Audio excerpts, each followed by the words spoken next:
Good morning. কেমন আছো বলো তো সবাই? আশা করছি সবাই তোমরা ভালো আছো, আর আমরাও না বেশ ভালো আছি। আমার আরও একটি নতুন ব্লগে আবারও তোমাদেরকে স্বাগত জানাচ্ছি। ঘুরতে বাজে সকাল 7:45, আর আজকে কিন্তু বুধবার। তো শুরু করে দিলাম আরও একটা ভিডিও। আর স্নান করে বেশ অনেকক্ষণ এসে জানালার পাশে দাঁড়িয়েছিলাম, কারণ বৃষ্টিটা কিছুতেই কমছিল না যে আমি ফুলটা তুলতে যাব, কারণ ছাদটা এত পরিমাণে পিচ্ছিল হয়ে থাকে। আর বৃষ্টির মধ্যে ওই ভিজে যেতে না ভয়ও করে, কারণ এই সর্দি কাশি লাগবে হয়ে থাকে, তো সেই কারণে। আর এদিকে আমি গোপুসোনাকে তুলে দিয়েছি ফুল, কিন্তু ইতিমধ্যে আমি একটুখানি ভিজে ভিজে নিয়েই এসেছি বলতে পারো। আর বর্ষা পুরোপুরি শুরু হয়ে গেছে। আর এদিকে দেখো গোপালকে তুলে একটুখানি জল খাইয়ে দিলাম। এবার স্নানটাও গোপালকে করিয়ে দিচ্ছি। স্নান করিয়ে একদম পুজোটা দিয়ে, মানে সকালের পুজোটা দিয়ে তারপর রান্নাঘরে যাব। একটুখানি ধুনো জ্বালিয়ে নিয়েছি, কারণ ধুনোটা জ্বালালে কি হয় বলো তো, মনে হয় যেমন চারিদিক পবিত্র হয়ে আছে। আর বৃষ্টি বাদলের দিনে এই ধুনুর গন্ধ কিন্তু বেশ ভালোই লাগে, তাই না? তো এদিকে আমার রাধামা এবং মাধবকেও দেখে নাও, সবাইকেই তোমাদের সাথে দেখিয়ে নিলাম। আর আজকে ভোগে ছিল আম আর একটুখানি মিষ্টি।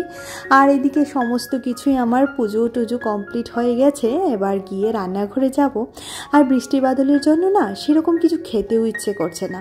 আমাদের কিন্তু সকালে চা খাওয়া হয়ে গেছে, রান্নাটা বসাবো, কিন্তু তার আগে মেয়ের টিফিনটা রেডি করে নিচ্ছি। আজকে মেয়েকে দিচ্ছি কর্নফ্লেক্স একটুখানি আম আর দুধ দিয়ে। আজকে সে স্কুলে যেতে পারেনি, কারণ স্কুলে যাওয়ার টাইমে এত পরিমাণে বৃষ্টি হচ্ছিল। আমি না ভয়ে আর তাকে পাঠাইনি, কারণ এই বৃষ্টিতে ভিজলেই সর্দি কাশি তো হবেই। আর আমার মেয়ের একটা সমস্যা কি বলো তো, একটুখানি বৃষ্টি ফোঁটা ওর মাথায় পড়লে না ওই সর্দি কাশি নির্ঘাত তার হবেই। তো সেই কারণে না আমি ভয়েই বলতে পারো তাকে আজকে পাঠাইনি। আর দুদিন স্কুল কামাই করলে সেরকম কিছু হবে না, একটু লিভ লেটার দিলেই হয়ে যাবে, কিন্তু দুদিনের বেশি হলেই সমস্যা। তো দেখছি আজকে আমি পাঠাবো না, আগামীকাল দেখছি যদি বৃষ্টি কমে তাহলে অবশ্যই পাঠাবো। আর এদিকে ওর টিফিনটা রেডি হয়ে গেছে, এবার ওকে এটা দিয়ে দেব।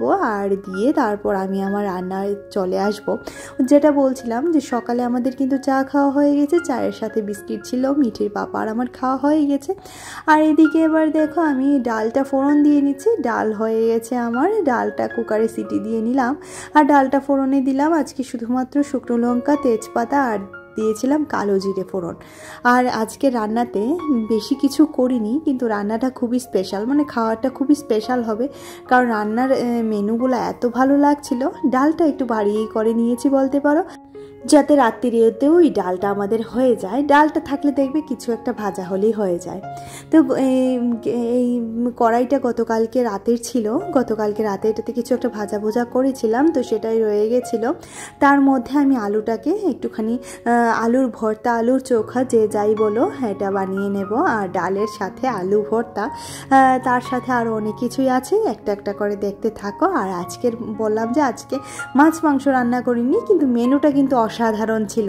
আর এদিকে চটকে রাখা সমস্ত আলুগুলি দিয়ে দিলাম। আগে তেলে দিয়েছি পেঁয়াজ আর কাঁচা লঙ্কা, আর একটুখানি শুকনো লঙ্কাও দিয়েছিলাম, সাথে তেজপাতাও দিয়েছিলাম। গোটা জিরে দেওয়া যেত, কিন্তু আমি দিইনি, আমার এই পেঁয়াজের গন্ধটা শুধুই ভালো লাগে।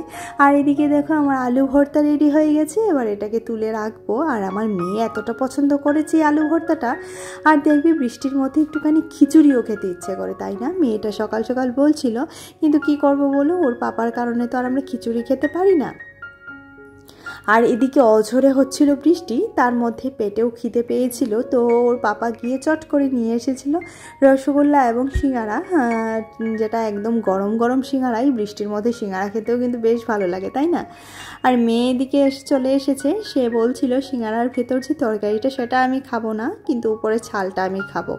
ও এমনই করে। আর আমার ঘরটা একটুখানি মেসি হয়ে আছে, কিছু মনে করো না, এখন ঘর দোরটাও গোছাবো, কারণ রান্নাবান্না প্রায় সমস্ত কিছু কমপ্লিট হয়ে গেছে। টুকিটাকি করে আর একটু ঝিঙের বড়া করব, সেটা খাওয়ার আগেই করে নেব। আর এদিকে তোমরা কি বুঝতে পারছো যে মেয়ে এটা কি এঁকেছে? মেয়েটা ওই আমের আটির উপরে একটা ইউনিকর্ন এঁকেছে, এত সুন্দর লাগছিল, এত জীবন্ত লাগছিল। আর ওর যে ছোবড়াগুলিকে দেখো চুলের মতো বানিয়েছে, এটাতে আবার অনেক রকমের কালার করেছে, সেটাই আমাকে দেখাচ্ছিল। আসলে কি বলো তো, মেয়েটা না টুকটুক করে একটু একটু করে বড় হচ্ছে, আর তার মধ্যে না অনেকটা মানে এটা দিয়ে এটা বানাবো সেটা দিয়ে। আর মেয়ে তো আমার মেয়ে কিন্তু সেরকম কিছুই শেখে না, শুধুমাত্র আর্টই শেখে, কারণ ওটার মধ্যেই আমি ওকে দেখতে পাই একটুখানি বিজি থাকতে। তো আর অন্য কিছুতে ওকে দিইনি, এটাতেই দিয়েছি বলতে পারো।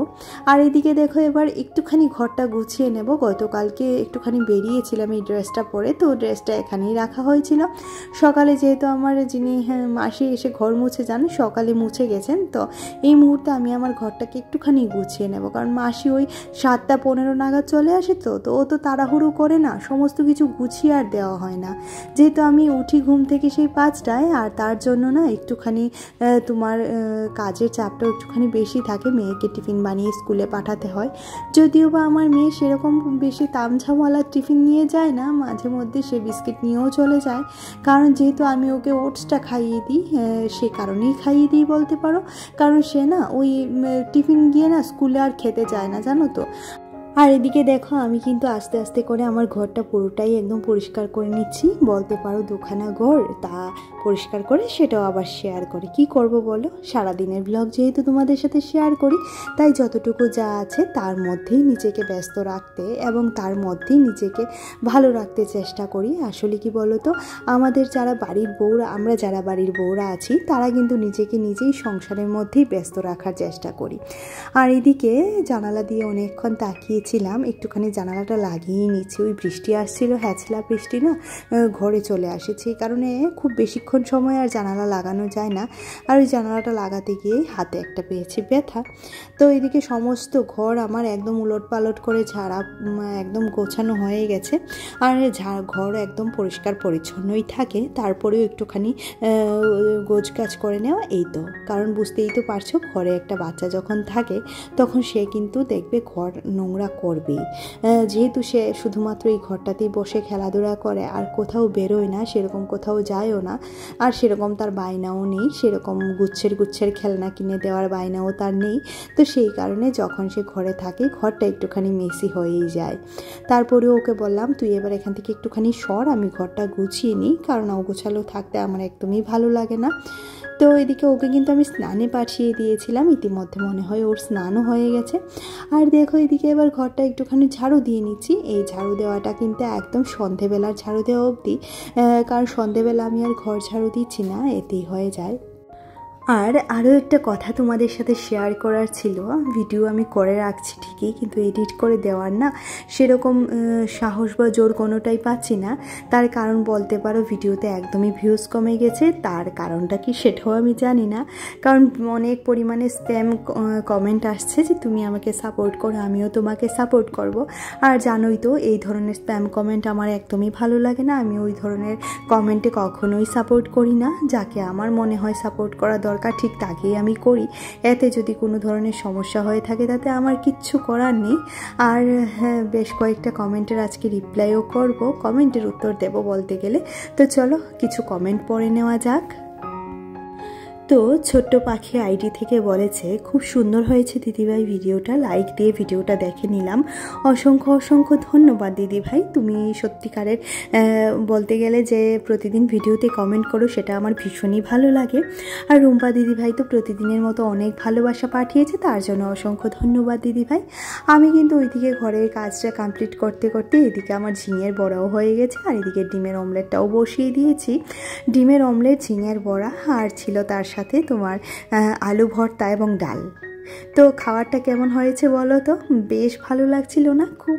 আর একদম থালাটা সাজিয়েই তোমাদের সাথে শেয়ার করছি। একটুখানি কাঁচা পেঁয়াজ আর লেবু ছিল, লঙ্কা দিলেও বেশ ভালো হতো, কিন্তু যেহেতু পরের জন্য থালাটা সাজিয়েছি সেই কারণে না আর লঙ্কাটা দিলাম না। আমার প্রোফাইলে অনেক দিদিভাইরা আছে যারা বেশ সুন্দর করে থালা সাজাতে পারে, তাদের থেকে ইন্সপায়ার হয়ে, যেমন মায়া দিদিভাই ভীষণ সুন্দর করে কিন্তু থালা সাজায়, বেশ ভালো লাগে আমার। তো মায়া দিদিভাই থেকে ইন্সপায়ার হয়ে বলতে পারো আমি আমার এই থালা সাজানোটা তোমাদের সাথে একটুখানি শেয়ার করলাম। আমার কিন্তু বেশ ভালো লাগলো, আজকে একটা মজাও লাগলো। তো ওর পাপা হঠাৎ করে দেখে বলছে যে তুমি আমাকে এত সুন্দর করে সাজিয়ে দিলে, তো তখন আমি বলছিলাম সুন্দর করে সাজিয়ে দিলে অনেক সময় দেখবে যে জিনিসটা তুমি খাও না এবং যে জিনিসটা তোমার ভালো লাগে না সেটাও চোখের সামনে দেখলে খেতে এবং ভালো লাগতে বাধ্য, তাই না? আর এদিকে এটা হচ্ছে সন্ধ্যের ভিডিও, সন্ধেবেলা ভিডিওটি শেয়ার করছি। বুঝতেই তো পারছো অনেকটাই পরে চলে এসেছি, আবার সন্ধে দেওয়া পুজো দেওয়া সমস্ত কিছু ডান, কারণ সন্ধে দিতে অনেকটা সময় লাগে, ওই ধুনো জ্বালিয়ে সারা বাড়ি ঘুরে ঘুরে সন্ধ্যাটা দিই, তো সেই কারণে একটুখানি সময় লাগে বলতে পারো। একই সাথে পুজোটাও দিয়ে নিই। তারপর মিঠির পাপা বলছিল আমাকে একটুখানি চা খাওয়াবে, তো একটুখানি চা এদিকে করতে চলে এসেছি। আর সোনার জন্য দুধ নিতে চলে এসেছি, দুধের সাথে একটুখানি ভ্যানিলা পাউডার দিয়ে ওকে খাইয়ে দিই। খালি দুধটা তো সে খেতে চায় না, আর তার বরাবরই এটা অভ্যাস, ছোটোবেলা থেকেই সে খালি দুধটাই খায় টিফিনে, মানে সন্ধেবেলার টিফিনে সে খালি দুধটাই পছন্দ করে, তো সেই কারণে আর তাকে কিছু দেওয়া হয় না। তারপর আবারও বেশ অনেকটা পরে এদিকে দেখো চলে এসেছি। এবার এসেছি কী করতে বলো তো, ওই জলের বোতলগুলো ভরতে। আর যেটা খুবই বিরক্তিকর কাজ, জলের বোতল ভরা, আশা করছি সবারই। আমার তো এত বিরক্ত লাগে জলের বোতল ভরতে যে কি বলি।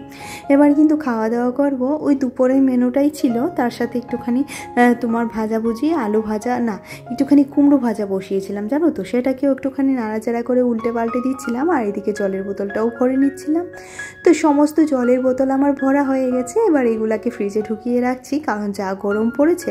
বর এসেই দেখছি ফ্রিজে হাত দিচ্ছে ঠান্ডা জল খাওয়ার জন্য, তো সে কারণে না একটুখানি ফ্রিজে জলটা গুছিয়ে রাখলাম। মনে করো খাওয়ার সময় জলটা এই তোমার এই মগে ঢেলে নিই, জগে ঢেলে নিই, তাহলে আমাদের খাওয়ার একবেলা হয়ে যায় জল। আর দেখো এদিকে আমি এবার ভাতটা প্রায় রেডি করে নিয়েছি, আর এদিকে খাওয়া দাওয়া আমার হয়েও গেছে। তোমাদের সাথে বকবক করতে করতে এবার রান্নাঘরটা মুছবো, পরিষ্কার করবো। রান্নাঘর নয়, যেহেতু গ্যাসটার মধ্যে একটুখানি ভাজা ভুজা করেছি, তো ওই তেল ছিটে পড়েছে সেটাকে একটুখানি মুছে রাখবো।